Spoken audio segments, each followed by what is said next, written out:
बिस्मिल्लाहिर्रहमानिर्रहीम। हम कंटिन्यू कर रहे हैं जी retailing and wholesaling chapter from the book of principles of marketing by Philip Kotler. Last lecture में हमने बात की थी अबाउट रिटेलिंग और फिर इसके साथ साथ हमने रिटेलिंग को डिफाइन करने के बाद हमने डिफरेंट टाइप्स ऑफ रिटेलर्स को देखा। अभी के लेक्चर में बात करते हैं कि व्हाट इज होलसेलिंग। होलसेलिंग को अगर हम डिफाइन करें तो wholesaling that includes all the activities involved in selling goods and services to those buying for resale और बिजनेस यूज। सो यही आपको एक मेजर डिफरेंस नजर आता है किसमें, रिटेलिंग में, और दूसरा कॉन्सेप्ट आपका आता है होलसेलिंग का। ये रिटेलिंग किसकी तरफ की जाती है, टुवर्ड द फाइनल कस्टमर और कंज्यूमर, और यहाँ पे जो हमारा कस्टमर होता है वो बी कस्टमर कहला सकता है, that is the business customer और बिजनेस कंज्यूमर। मींस वो अपनी परचेजेस करता है for the purpose of reselling to the other business usage. Like retailers किसके पास से अशिया खरीदते हैं, they might be purchasing commodities goods from the wholesalers as well.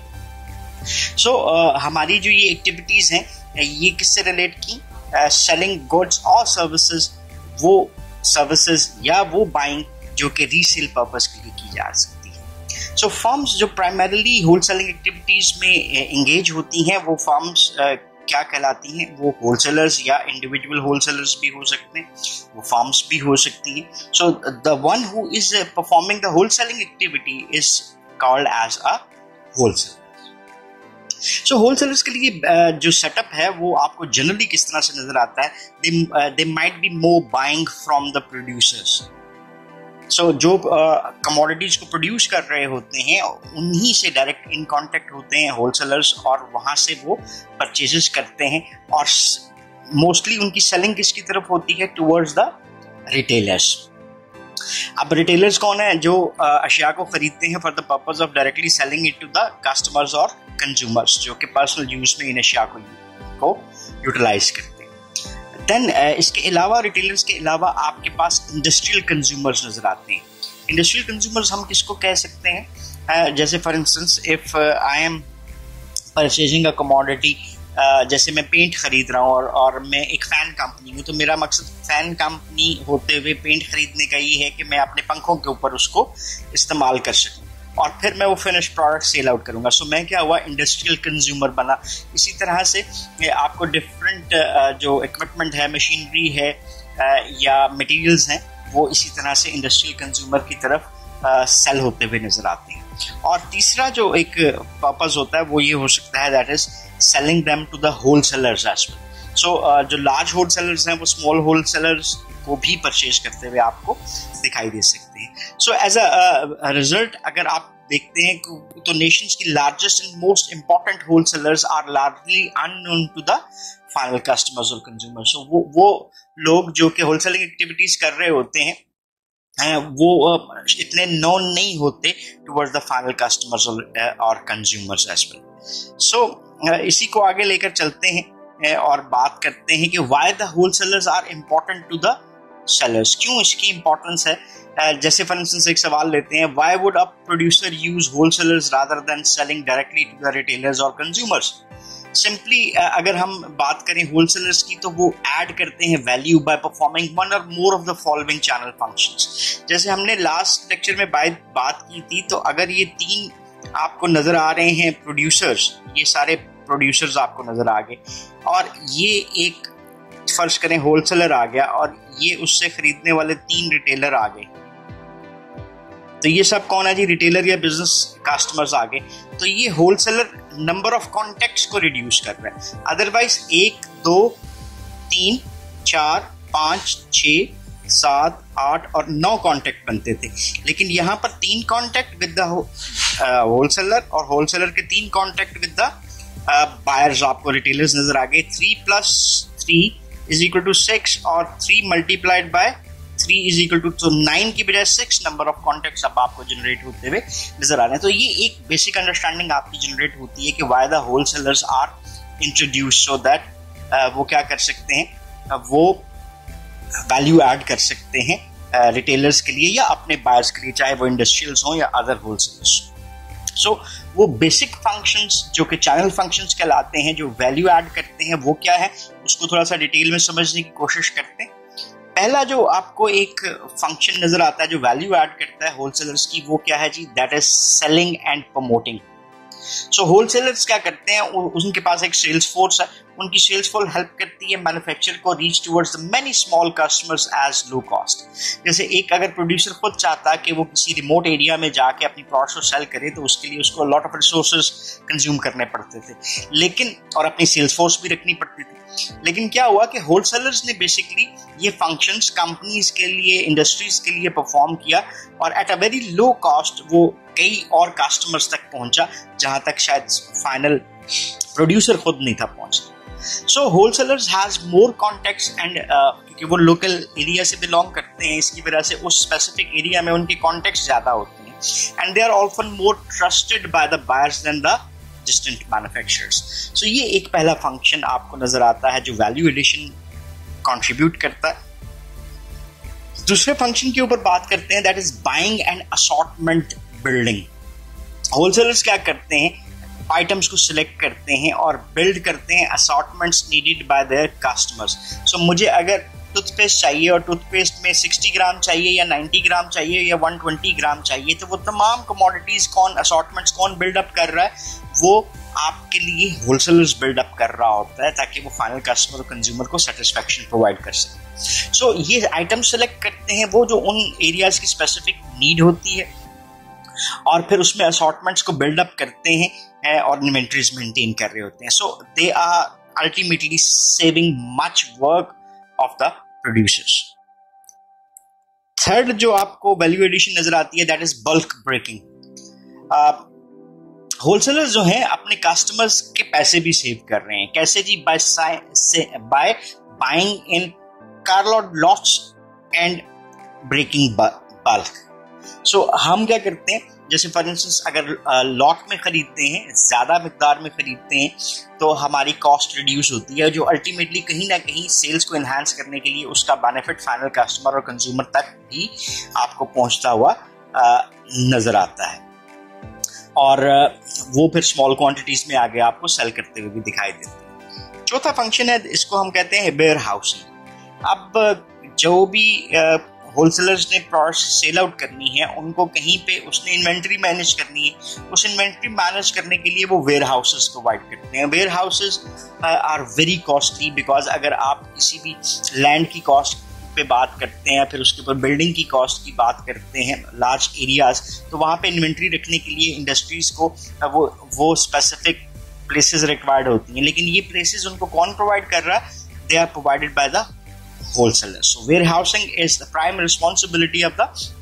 wholesalers.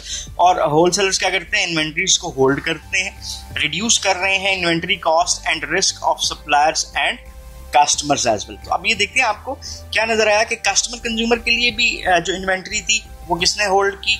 Wholesaler ने होल्ड की, और जो प्रोड्यूसर था उसकी इन्वेंट्री भी किसने होल्ड की? होलसेलर ने होल्ड की। सो होलसेलिंग में warehousing is a major value addition का एक फंक्शन आपको नजर आता है। देन फिफ्थ आपको जो नजर आता है फैक्टर, वो है जी ट्रांसपोर्टेशन, और वेयरहाउसेस से transportation toward the final customer consumer is the responsibility of the wholesalers. So wholesalers क्या करते हैं? Can provide quicker delivery to the buyers because they are closer to the buyers than are the producers as well, because आपको wholesalers specific to the area नजर आते हैं, so वो transportation cost reduce कर रहे होते हैं producers की।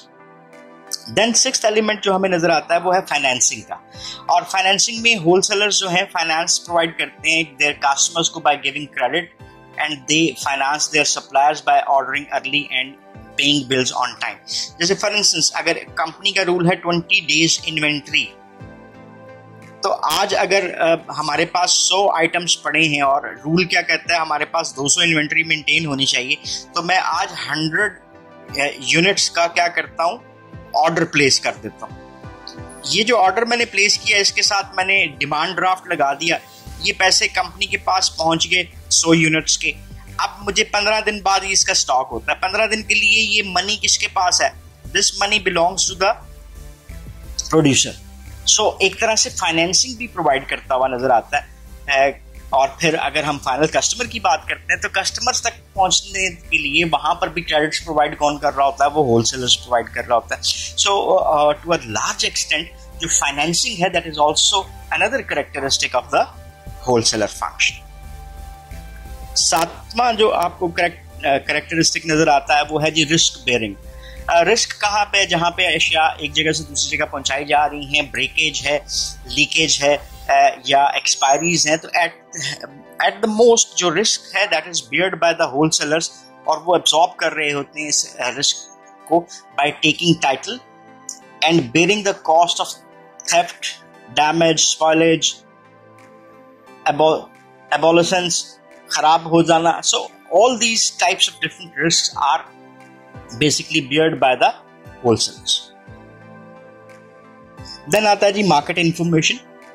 Wholesalers give information to the suppliers and customers about competitors, new products and price developments as well. So ये बड़ा सिंपल सा है कि जो हम प्रमोशन कर रहे होते हैं, कंपनी के ब्रोशर्स होते हैं, उनको लेके हम मार्केट में जाते हैं, उनकी रेट लिस्ट को मार्केट में लेकर जाते हैं, उनकी डिफरेंट असॉर्टमेंट्स हैं उसको प्रमोट करते हुए दिखाई दे रहे होते हैं। तो मार्केट इंफॉर्मेशन शेयरिंग जो है वो भी एक रिस्पॉन्सिबिलिटी बनती हुई दिखाई देती है होलसेलर। नाइन्थ फंक्शन जो है वो है management service and advice. Wholesalers जो है डाटा इकट्ठा कर रहे होते हैं मार्केट से और उस डाटे की बेस के ऊपर वो एडवाइजेस भी दे सकते हैं। Wholesalers often help retailers train their sales clerks, improve store layout and display and set up accounting and inventory control systems as well. So ये वो basic आपको functions नजर आते हैं wholesalers के जो कि add करते हैं value. This is the one reason कि wholesalers किसी भी seller के लिए बहुत ज़्यादा आपको important दिखाई देते हैं। Next lecture में हम बात करेंगे that is related with the types of wholesalers. So हमारे पास wholesalers तीन मेजर कैटेगरीज में फॉल करते हुए नजर आते हैं। पहली कैटेगरी है इसको हम कहते हैं मर्चेंट होलसेलर्स, दूसरी कैटेगरी है इसको हम कहते हैं एजेंट्स, और तीसरी कैटेगरी जो है एजेंट्स एंड ब्रोकर्स, और तीसरी कैटेगरी जो है हमारे पास manufacturers, sales branch and offices. So अब ये देखते हैं कि ये तीनों क्या बनते हैं। सबसे पहले डिफाइन करते हैं मर्चेंट होलसेलर्स को। बेसिकली मर्चेंट होलसेलर एक ऐसी बिजनेस एक्टिविटी है जिसमें एक इंडिपेंडेंटली ओन होलसेलर बिजनेस करता हुआ आपको नजर आता है और takes title to the merchandise it handles. So basically ये अशिया खरीदता है और देन इसको रीसेल कर सकता है। सो इसलिए इसका हमने क्या नाम रख दिया, मर्चेंट होलसेलर कह दिया। So merchant wholesalers are the largest single group of wholesalers accounting for roughly 50% of all wholesaling. So 50% of the whole market जो है आपकी वो merchant wholesalers के ऊपर comprise करती हुई आपको दिखाई देती है। So merchant wholesalers जो आपको नजर आते हैं उसमें भी दो broad types आपको नजर आती हैं। एक को हम कहते हैं full service wholesalers और दूसरे को कहते हैं limited service wholesalers. Full service wholesalers जो हमें नजर आते हैं बेसिकली नाम से भी जाहिर है एक full set of services देते हैं, whereas the various limited service wholesalers offer fewer services to their suppliers and customers as well. So different types जो आपको limited service wholesalers की नजर आती है वो varied specialized function perform करते हुए नजर आते हैं distribution channel के हवाले से। अब चलते हैं बात करते हैं दूसरे टाइप की तरफ जिसमें हम देख रहे हैं ब्रोकर और एजेंट्स को। ब्रोकर और एजेंट बेसिकली दो वर्ड्स हैं जो डिफर भी करते हैं आपको मर्चेंट होलसेलर्स से, और दो बेसिक टाइप्स आपको नजर आती हैं जो कि इनके डिफरेंस भी क्रिएट करती हैं। They do not take title of goods and they perform only a few functions.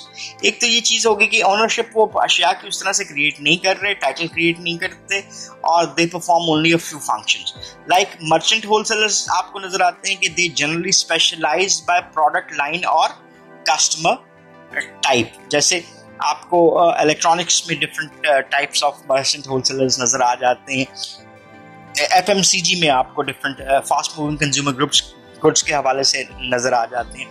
लेकिन broker brings buyers and sellers together and assist in negotiation, इसीलिए हमने इसके लिए दूसरा लफ्ज यूज किया दैट इज एन एजेंट। सो एक ऐसा होलसेलर जो who does not take title to goods and whose function is to bring buyers and sellers together and assist in negotiation, उसको हमने ब्रोकर कह दिया।